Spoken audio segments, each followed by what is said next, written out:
Assalamu alaikum wa rahmatullahi wa barakatuh. Inshallah, we will continue with the third session of the laws of fasting.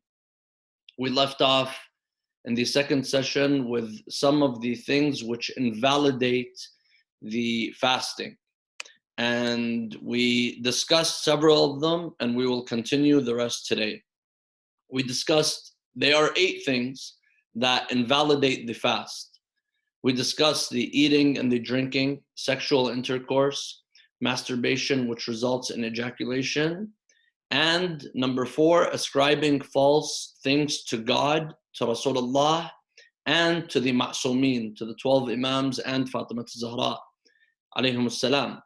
Now, today we will continue with the rest, causing thick dust to reach the throat, remaining in a state of ritual impurity, remaining in the state of JANABA until FAJR time, applying liquid enema, and vomiting intentionally. So we will begin with where we left off, causing thick dust to reach the throat. Basically allowing anything that is thick, dust or smoke, which enters into the throat, and it will enter into it will pass through the throat. This is something that is based on obligatory precaution, meaning there's no fatwa in this. Now, you might find some scholars who would say that this does not break the fast. However, Sayyid Sistani, he says it's obligatory precaution, meaning whenever you find obligatory precaution, in this case, you are allowed to, if there's another scholar who would excuse you, who would allow you, then you are allowed to follow another scholar if that scholar is the a'lam, if that scholar is the most and the second in line, and the one who knows. So it's not an issue of a fatwa, it's an issue of obligatory precaution. Now, Sayyid Sistani says, on the basis of obligatory precaution, causing thick dust to reach one's throat invalidates the fast. This is something that breaks the fast. Now, whether this dust is something that is lawful, something that is halal, such as, for example, flour. If you're baking, you see some of the flour, it might come up and it would go through your throat. Or if it's something that is unlawful, like soil, for example, or some drugs that could be dust as well, that is also something that would invalidate the fast, regardless if it's lawful or unlawful. Now, the obligatory precaution is that a fasting person must not cause the smoke of cigarettes, tobacco, or something similar to reach his or her throat. So this is why, based on this fatwa, based on this concept, causing thick dust to reach the throat, scholars, they say that smoking might also invalidate the fast. So this is why they say it's obligatory precaution, that one must refrain from smoking and allowing any smoke to reach your throat, because that may invalidate the fast. Now, of course, if someone forgets and allows thick dust or smoke to enter the throat, the fast remains valid. And this is regarding everything we will be talking about. Most of the laws, if someone forgets and they ate, if someone forgets and did something that might break the fast, someone either forgot what they were doing or they forgot that they were fasting, in this case, it does not, the fast is still valid and it does not break the fast. So this law applies to many things. If someone forgets, then the law is different. Now, breathing in water vapor, if you're, evaporating water, water is boiling and you're breathing it in, this does not invalidate the fast unless the vapor turns into water into the mouth. It enters in the mouth and it turns into water. You could see water dripping. Then in that case, it would invalidate it, because this is entering, you're allowing water from the outside of your body to enter into your body. And if you swallow that, then that would invalidate the fast. However, if you're just breathing in vapor, then that does not invalidate the fast and there's nothing wrong with that. Now, also, immersing the entire head in water, according to Sayyid Sistani, does not invalidate the fast, but it is highly disapproved. It's something that is makruh.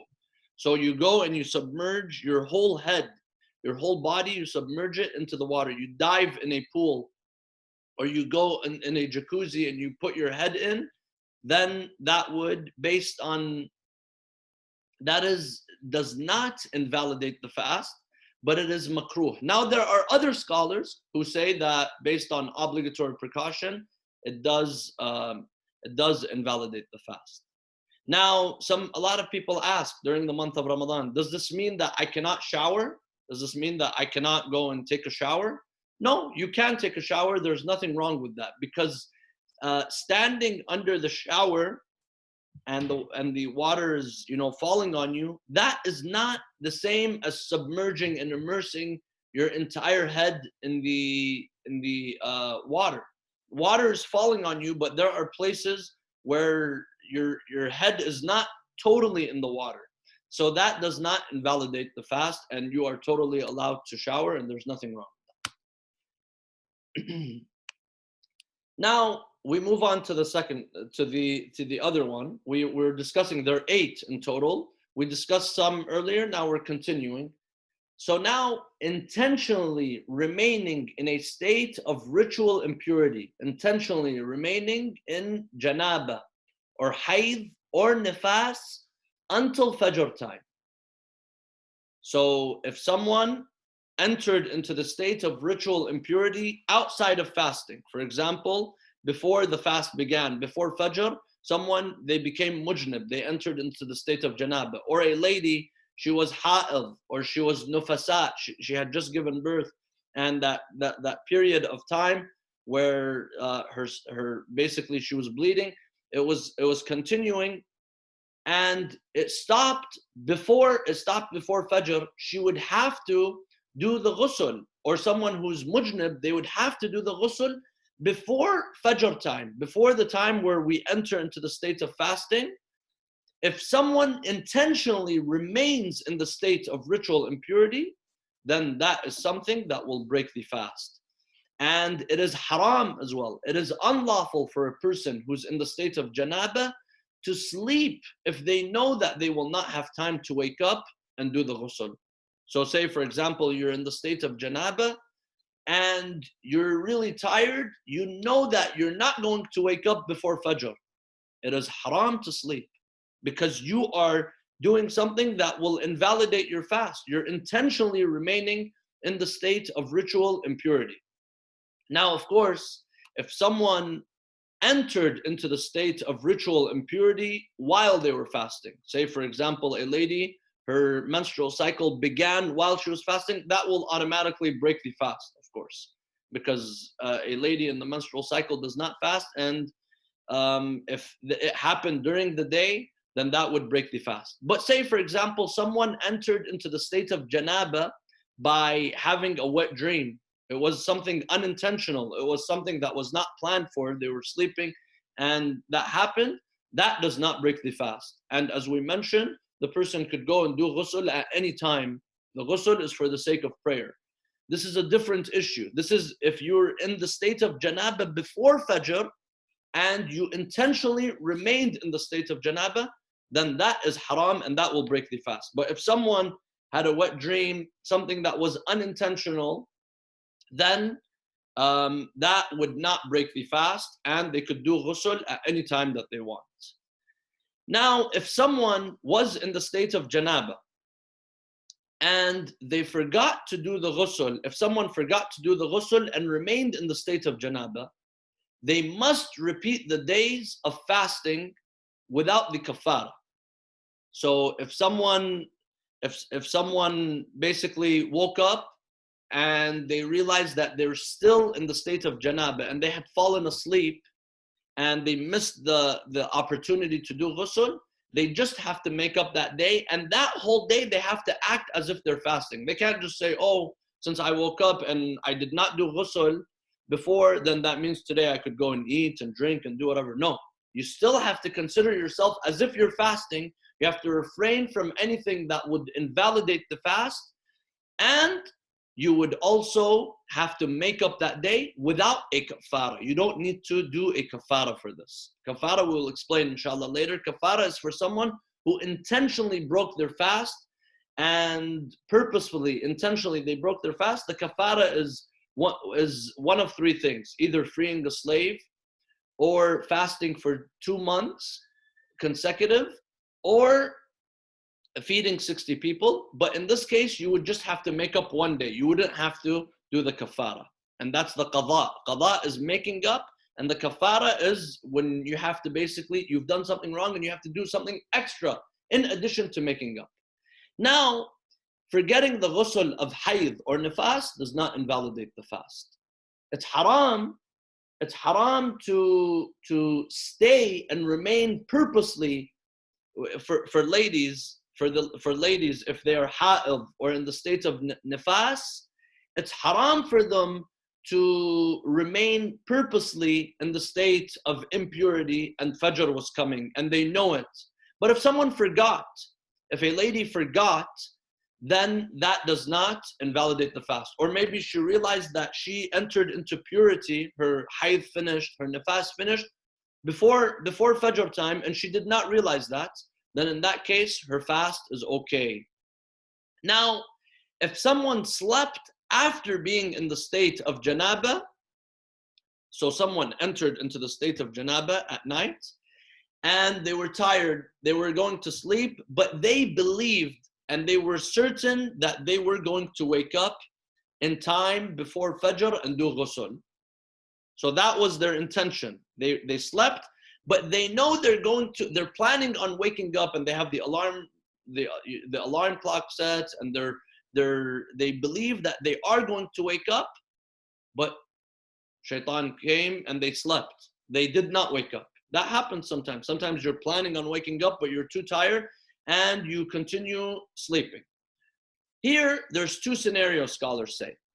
If this was the first sleep after Fajr, if this was the first stretch of sleep, then the fast is correct. Meaning that a person, say for example, they entered into the state of janaba at 1, 2, before Fajr, and they slept, they believe that they're going to wake up. They believe that they're going to wake up, but they did not wake up. They woke up at 5 o'clock, at 7 o'clock. And this was one stretch of sleep. They did not wake up during that one stretch of sleep. And they woke up at 7 o'clock. Then here, in this case, the fast is correct. This is because it's one sleep. This is considered the first sleep. But if a person wakes up and goes back to sleep, thinking that they still have more time, then in this case, they will have to refrain from anything which invalidates the fast and make up that fast, the fast of that day, without paying kafara. So say, for example, you slept at 2 and you were planning on waking up at 3 to do the ghusl. You're planning on waking up before Fajr to do the ghusl. And you did wake up at 3, but you were tired. You looked at the alarm clock, you looked at your phone, and then you said, you know what, let me just sleep again. And the second time you slept and you woke up after Fajr. This time, you would have to continue that day of fasting, but it would not count for you. And you would have to make up that day, but you don't do a kafara. You don't give a kafara in this case. Now, if a person intentionally becomes mujnib, knowing that they will not have time to do ghusl, they must refrain from anything which breaks the fast. They must make up that day and they must give the kafara. Because this is someone intentionally standing against Allah and breaking the laws of Allah subhanahu wa ta'ala. They go and they become mujnib and they know that they will not have time to do ghusl. Then in this case, even the kafara applies. Now, of course, there's one way to get out of it. If someone intentionally, they entered into the state of janaba and they realize that they don't have time to do ghusl. There's only 5 minutes. There's only a few minutes left for Fajr, the time of Fajr. What are you going to do in that case? Here, you could save yourself from the kafara. You could save yourself from making up that day and save yourself from that day not counting for you and invalidating the fast by doing tayammum. So this is the last resort. You do tayammum. Tayammum is basically It's the dry type of ablution. We have the ablution or the ghusl with water. We do wudu with water, or the ghusl with water. Tayammum comes as a last resort if you are not able to use water, or you don't have access to water, or in this case, if you're running out of time. Here you do tayammum. Tayammum is you take your hand and you strike it on sand, on dust, on even the turba, that you pray on. If you put several next to another, you don't need to get your hands dirty. You don't need to get dust, soil on your hands. You strike it on you strike on the ground, on the earth, and then after you strike, you take the lower part of your palm and you stretch this part, the lower part, all the way until this part, from the beginning of the hairline all the way until the eyebrows, all the way until the bottom of the forehead. And they say ihtiyat to include the eyebrows. So you strike once, and of course you have to do the niyyah, you have to do the intention, because this is just like the wudu. It is qurbatan ila Allah ta'ala. So you strike once, and then you take your hand, starting from the hairline, and you go down like this until here, until this part reaches the part where your fingers are about to start. Until that part reaches the eyebrows. That is the first part of the tayammum. And then you strike your hand again. You strike your hand again on the soil, and then you take your left hand and you wipe on the right hand. And then you take the right hand and you wipe on the left hand. And this is tayammum. That's it. This will not take you more than a minute. So if someone realizes that they're running out of time, then they can do that, and that will save them. Now, someone is asking, what is mujnib? Mujnib is when someone has intercourse or ejaculates, and that will be that will enter you, that will place you in the state of mujnib. You will be mujnib if someone has intercourse without ejaculation, or someone ejaculates. That is that will make you mujnib. Once you're mujnib, you need to do ghusl in order to begin the fast. Now, if a woman's menstrual cycle stops right before Fajr, where she does not have time to perform ghusl, it stopped a few minutes right before Fajr, she doesn't have time to do ghusl, then her fast is valid and there's nothing wrong with that. Now, we move on to the next one, applying liquid enema. Liquid enema is when it's a type of medicine when it is applied from the bottom, and that if it's a liquid enema, then this is even if one is obliged to, or for the purpose of treatment, it invalidates a fast. Now, applying a solid enema, sometimes if children or some people they're having constipation, or some people have fever, sometimes the doctors, they give them an enema or a solid enema. That does not break the fast. However, it is makruh. It is makruh. Yes, mujnab versus janaba. So mujnab and janaba are the same thing. Janaba is that state. Mujnab is when you are in the state of janaba. If you miss the ghusl and instead do tayammum, must you do the ghusl later? No, you don't need to. That is sufficient for you. Vomiting intentionally. Vomiting intentionally, that is also something that breaks the fast. So if you involuntarily vomit, or you forget and you vomit, that does not invalidate the fast. However, vomiting out of necessity or because of an illness invalidates the fast. So say, for example, your stomach is hurting and you have to vomit, or because you're sick and you need to vomit, then in this case, the fast is invalidated. However, if someone involuntarily, they did not choose to, they weren't trying to, suddenly they vomited and it was out of control, then here it is, if someone did it involuntarily, then there's no problem with it. But if someone does it voluntarily, then it will break the fast. If someone eats something at night which he knows it will make him vomit, unintentionally vomit, the fast is valid. If you know this is something that's going to unintentionally make you vomit, even if you know that, there's nothing wrong with that. And you ate something, there's nothing wrong with that. If someone burps and something comes up in his throat or mouth, he must spit it out.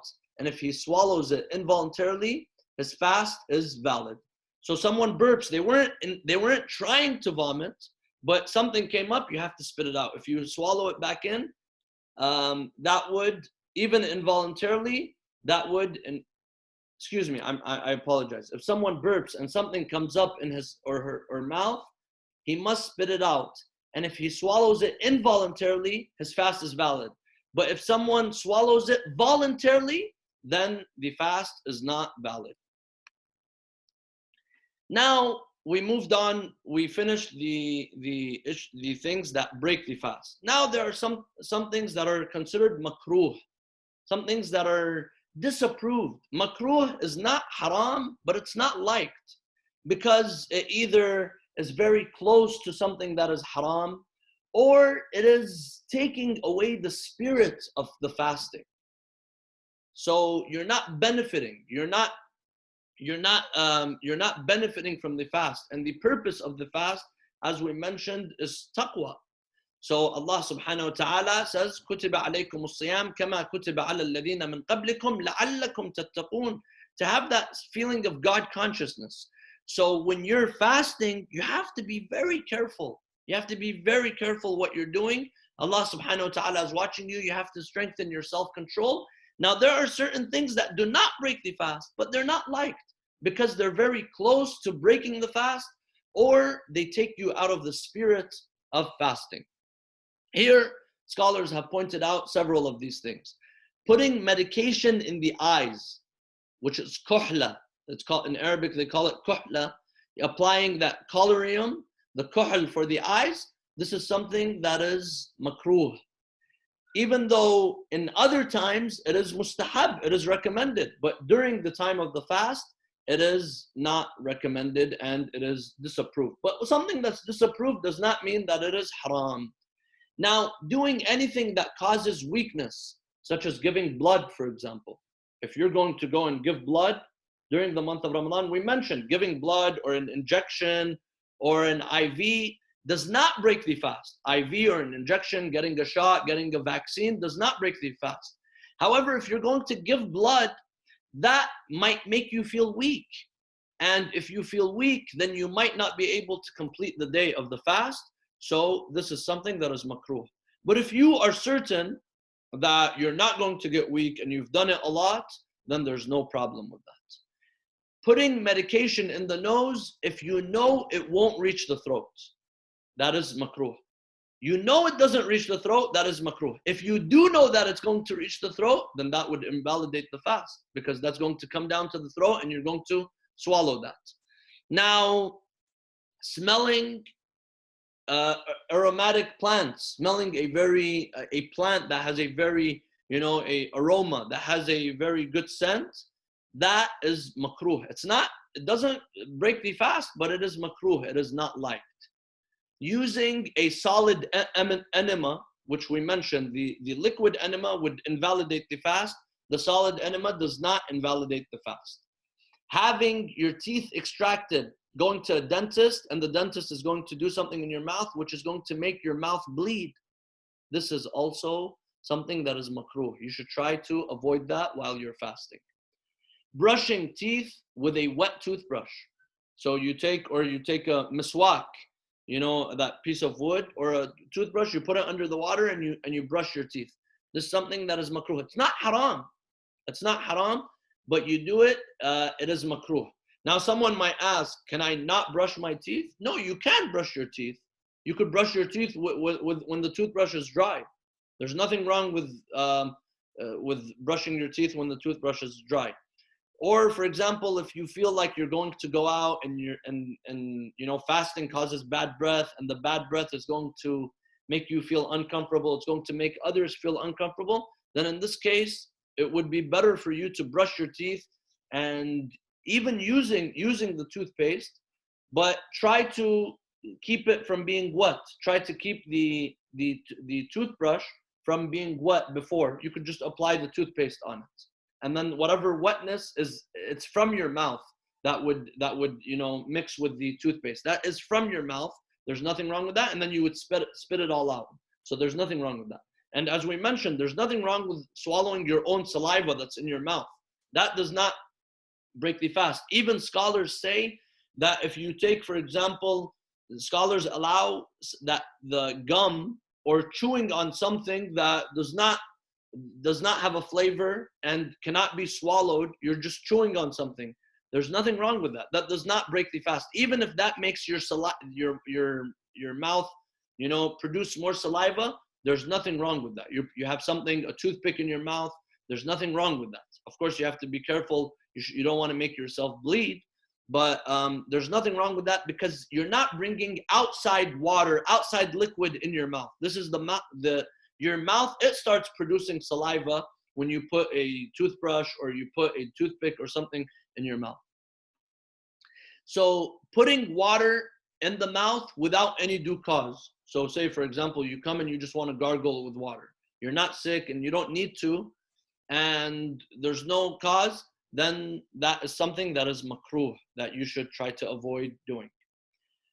Immersing the entire head in the water. As we said, immersing the entire head in the water, according to Sayyid Sistani, does not break the fast. However, it is makruh.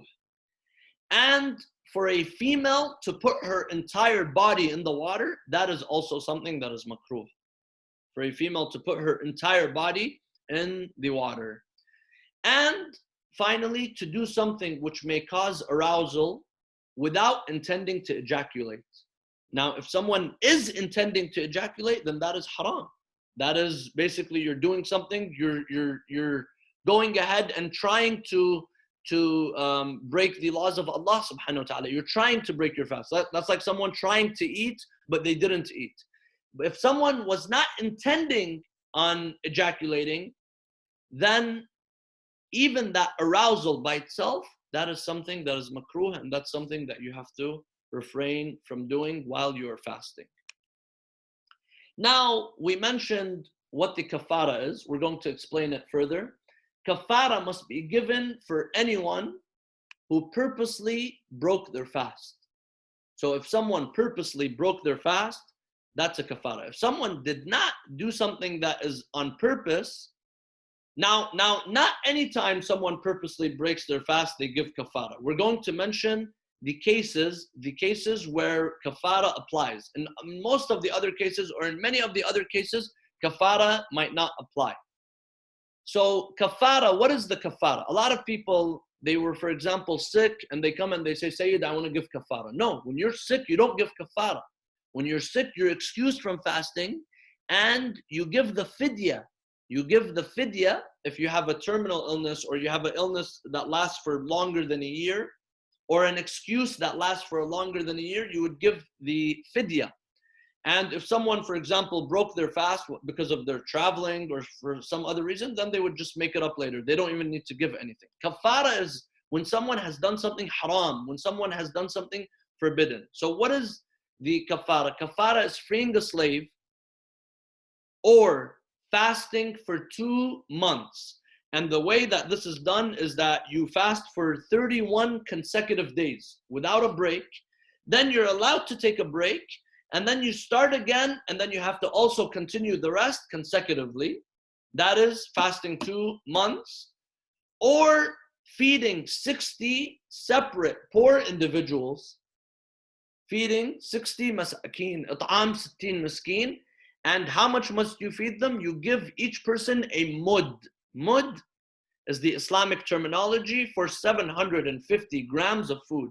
You take 3/4 of a kilo, 750 grams of food, which is wheat or barley or grain or rice or dates or any of these staple foods, and you give that person. So you either free a slave, or you fast for 2 consecutive months, or you feed 60 individuals, poor individuals.